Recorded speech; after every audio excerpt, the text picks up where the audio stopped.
रसिको, राणी हिराईची कारकीर्द ही चंद्रपूरच्या इतिहासातील एक सोनेरी पान म्हणता येईल. तिच्या पराक्रमाचा, धाडसी नेतृत्वाचा, निर्णय क्षमतेचा आणि आपल्या परिसराला सुरक्षिततेची हमी देण्याचा प्रयत्न साऱ्या चंद्रपूरकरांसाठी अभिमानाची बाब. तिच्या कर्तृत्वानं गोंडकालीन चंद्रपूरचा इतिहास झळाळता राहिला आहे. एक राणी म्हणून प्रजेवर आईची माया करतानाच चुकीला माफी नाही याचीही उदाहरणं बरंच काही काळाला शिकवणारी सुद्धा आहेत. कणखर, तेजस्वी, परोपकारी राणी हिराईच्या नावानं आपण तशाच व्यक्तिमत्वाच्या स्त्रियांना राणी हिराई सन्मान पुरस्कारानं गौरवांकित करतोय. मागील 3 वर्षांपासून या पुरस्काराला आपण देतो आहे. यावर्षीच्या मानकरी ठरले आहेत सौ उषाताई अशोक बुक्कावार. टाळ्यांच्या गजरात मी उषाताईंना आणि त्यांच्या कार्यात सदैव त्यांच्या पाठीशी राहणाऱ्या श्री अशोक बुक्कावारांना इथे मंचावर आमंत्रित करते आहे. मी स्नेहांकितचे अध्यक्ष डॉक्टर वासलवारांना विनंती करेन की त्यांनी ससन्मान या दाम्पत्याला मंचावर आणावं.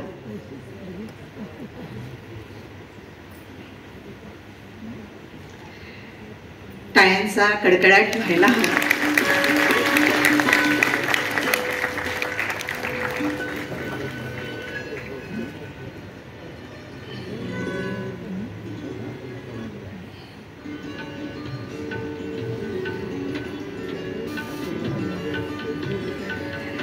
सत्कार मूर्तींनी मंचावर आसनस्थ व्हायचे. उषाताईंच्या कार्यानं प्रेरित अनेक मैत्रिणी आज सभागृहात उपस्थित आहेत. संस्कार कलश माध्यमातून संस्काराचा, परोपकाराचा हा ठेवा, त्यांची शिकवण घराघरातील नंदादीप उजळणारी अशीच. निसर्गाशी हातमिळवणी करत झाडांशी प्रेमाचं नातं जोपासणाऱ्या उषाताई हिरवाईचा वसा समाजाला देत आहेत. माणसं जोडत जाण्याची कला त्यांना साधली आहे याची साक्ष आजचं हे सभागृह आपल्याला देत आहे. उषाताईंना या वर्षीचा हिराई सन्मान पुरस्कार देण्यासाठी स्नेहांकित खूप हर्षित आहे. त्यांना देण्यात येणाऱ्या सन्मान पत्राचं वाचन करण्यासाठी मी सौ स्मिता श्रीपाद जोशी यांना इथे आमंत्रित करते आहे. श्री श्रीपाद प्रभाकर जोशी यांच्या लेखणीतनं उषाताईंचं हे कार्य आपल्यापर्यंत पोहोचवताना खूप आनंद होतोय.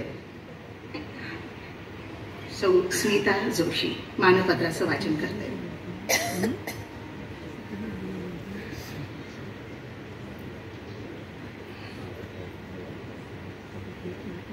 श्री आयनश्वर सरांना मी विनंती करेन की त्यांनी मंचावर यावं या सत्कार सोहळ्यासाठी. डॉक्टर सालफळे येऊ शकाल का? राजीव देवईकरांना मी विनंती करेन की आपणही यावं.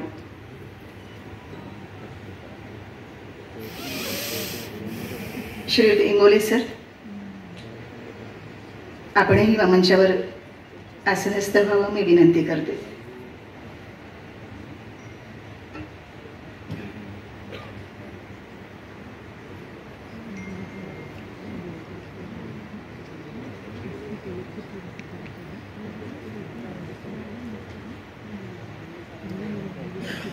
जिया मामेडवार आणि डॉक्टर पल्लवी अल्लूरवार या सुद्धा जेव्हा येतील तेव्हा जॉईन होतील या सत्कार सोहळ्यासाठी. सौ स्मिता जोशी.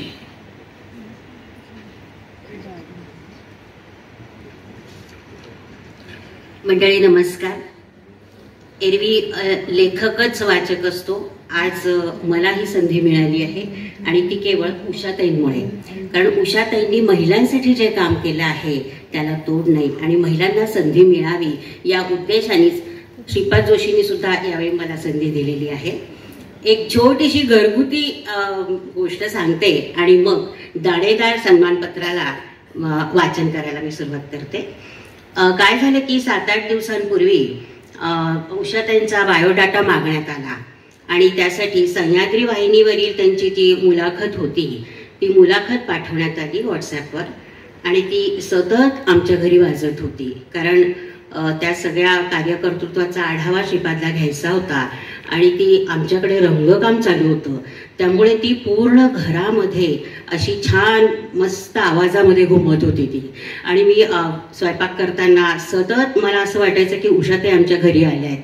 त्यामुळे 7-8 दिवस उषाताई आमच्यासोबत आमच्या घरी होत्या, त्यांच्या अनुनासिक स्वरामध्ये त्या संवाद साधत होत्या.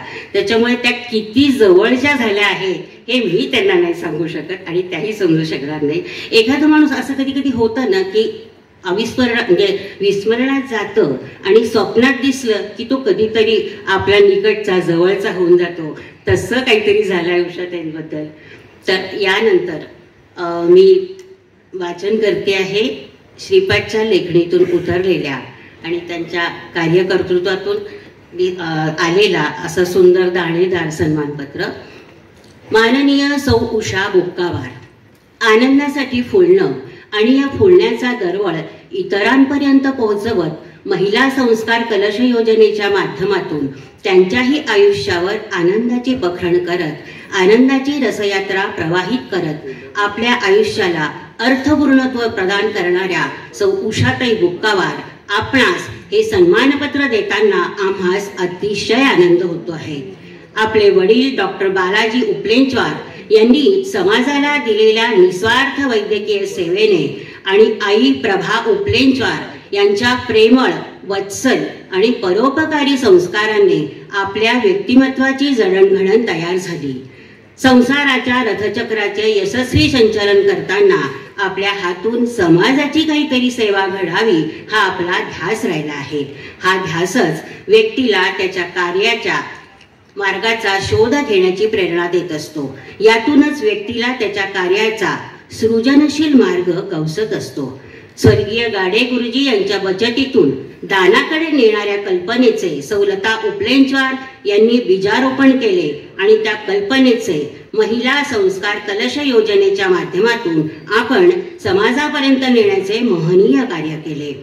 रोज सायं प्रार्थनेच्या वेळेस दिवसभराच्या खर्चातून उरलेली नाणी मुलांच्या हातून शिलकीत टाकायची आणि वर्षभरानंतर जमा झालेल्या रकमेचा विनियोग समाजातील गरजूंसाठी करायचा ही कल्पना आकारास आली. या कल्पनेत व्यक्ती आणि समाज हे दोन्ही घटक अंतर्भूत आहेत. मुलांच्या हातून केली जाणारी बचत आणि त्यातून समाजातील गरजूंसाठी केले जाणारे दान, यातून जी उद्याची पिढी आहे अशा मुलांच्या जीवनरूपी कलशात संस्काराची मोठी गंगाजळी निर्माण होते आहे. गेली 23 वर्ष आपण हा उपक्रम सर्व प्रकारच्या अडचणींवर मात करत खूप आनंदाने आणि निरलसपणे राबवित आहात. हा उपक्रम राबवताना खऱ्या गरजूंचा शोध ही प्रक्रिया निरंतरपणे राबविल्या जाते आहे. हा यातील अतिशय महत्त्वाचा भाग आहे. या प्रक्रियेतूनच आजवर या उपक्रमाच्या माध्यमातून शाळेच्या विद्यार्थ्यांना बँड दिला गेला, कुठे विद्यार्थ्यांना गणवेश दिला गेला, वृद्ध, अनाथ, अपंग, परित्यक्ता यांना त्यांच्या गरजेनुसार आवश्यक ती मदत पोहोचवल्या गेली. कुठे प्रवासी निवारा बांधून दिले जाते आहे, तर कुठे वनवासी कल्याण आश्रमाच्या बांधकामासाठी मदत पोहोचवली जाते.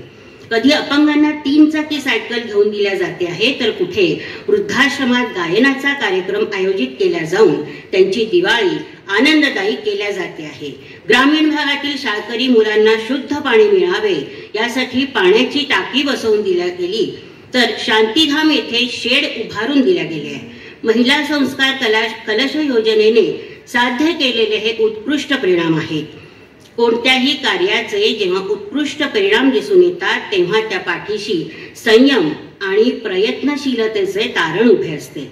महिला संस्कार कलश योजना आज 400 महिलांची सक्रिय सदस्यता आणि 23 वर्षांची दिमागदार अथक वाटचाल यांच्या आधारे आपले कार्य नेटाने पुढे नेत आहे. आपल्या कार्याचा आधारस्तंभ महिला आहे हे ओळखून महिला शक्तीच्या विकासासाठी आपण विपरीत परिस्थितीत आपल्या मुलांना शिक्षित आणि सुसंस्कृत करणाऱ्या मातांसाठी मातृशक्ती पुरस्कार, कुटुंबाची जबाबदारी घेत घराला आधार देणाऱ्या महिलांसाठी संवर्धिनी पुरस्कार, तसेच कठीण परिस्थिती स्वतःला सिद्ध करणाऱ्या युवतींना स्वयंसिद्धा असे पुरस्कार देऊन आपण महिलांच्या उद्यमशीलतेचा आणि चैतन्याचा गौरव करीत आहात.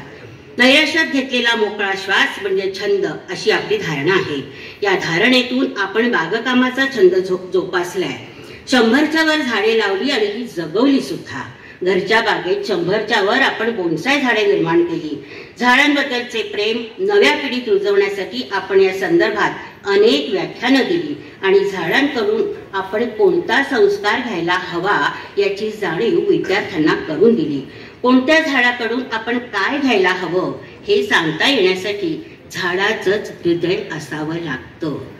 महानगरपालिकेने आपणास स्वच्छता दूत तसेच माझी वसुंधरा या संकल्पनेचे ब्रँड अँबॅसेडर नेमले आहे. एक मूल एक झाड हे अभियान राबवून आपण माझी वसुंधरा या संकल्पनेस न्याय दिला आहे. सामाजिक कार्य असो वा झाडांना फुलवणं असो, ही संवेदनाला साथ घालणारी क्षेत्र आहेत. या संवेदनांच्या आधारे आपण कवितेचाही छंद जोपासला आणि व्यक्तिमत्वाच्या उन्नतीचे आणखी एक दालन आपल्यासाठी खुले झाले. महिलांचे संघटन, त्यांना दिलेला बचतीचा संदेश, त्यातून गरजूंवर केलेली मायेची पखरण, या हसत खेळत केलेल्या समाजकार्याची दखल घेत आपणास लोकसेवा आणि विकास संस्थेचा मातृगौरव पुरस्कार, मराठी पत्रकार संघाचा सामाजिक कृतज्ञता पुरस्कार तसंच IIMA चंद्रपूर, कन्यका महिला मंडळ, स्टेट बँक, महात्मा ज्योतिबा फुले विद्यालय राजुरा, ज्ञानदा वसतिगृह वरोरा अशा अनेक सामाजिक संस्थांनी आपणास सन्मानित केले आहे. आपला जीवनविषयीचा आनंददायी दृष्टिकोन, समाजसेवेच्या माध्यमातून हा आनंद गरजूंच्याही आयुष्यात वितरित करीत समाजात आनंदाची हिरवाई फुलवणं, स्वतःला उन्नत करत आपल्या सहकाऱ्यांनाही उन्नत करणं, बागकाम, झाडांची जोपासना, काव्यगुणांची जोपासना, कलात्मक वस्तूंची निर्मिती या गुणांचा गौरव करीत आम्ही आपणास आपल्या व आपल्या कुटुंबाच्या निरामय दीर्घायुष्याची कामना करीत हिराई पुरस्काराच्या निमित्ताने हे सन्मानपत्र अतिशय आनंदाने प्रदान करीत आहोत. आपला डॉक्टर अशोक वासलवार, लेखक श्रीपाद प्रभाकर जोशी आणि वाचक स्मिता श्रीपाद जोशी. धन्यवाद.